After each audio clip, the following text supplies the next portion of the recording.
মাত্র দুদিনের ঝোড়ো বৃষ্টিতে বরাক নদীর জল আমাদের বিদ্যালয়ে প্রবেশ করেছে। দেখুন,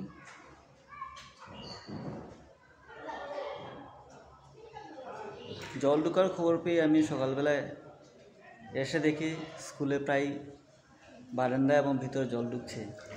এখন প্রায় হাঁটু জল। এই দেখুন অবস্থা।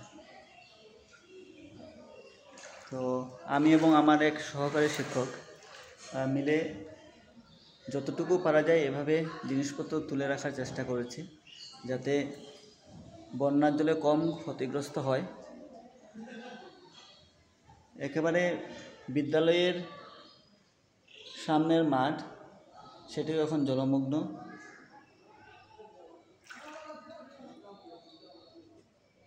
এই জল আসলে বরাক নদী থেকে আসছে। এখন জল বেড়েই চলেছে। তো নদীর জল হলেও কিন্তু অনেকক্ষণ দাঁড়িয়ে কাজ করার পর এখন এই পায়ে চুলকানো শুরু হয়েছে।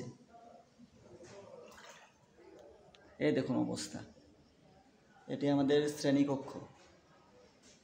জিনিসপত্র এভাবে তুলে রেখেছি বেঞ্চের উপরে। চেয়ার, টেবিল, ব্ল্যাকবোর্ড, অন্যান্য জিনিসগুলো।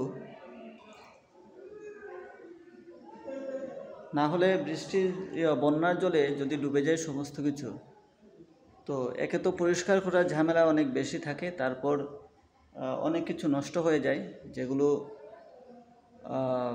পরিষ্কার করা যায় না। তো বরাক নদীর পাড়ে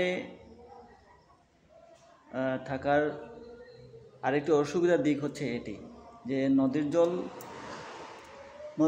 জলের স্তর যদি বেড়ে যায় তাহলে চট করেই জল এসে ঢুকে যায় এখানে।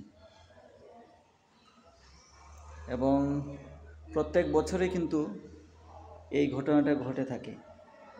2022 সালে তো দুবার স্কুলে জল ঢুকেছিল। প্রথমবার তো টের পাইনি, বুঝতে পারিনি।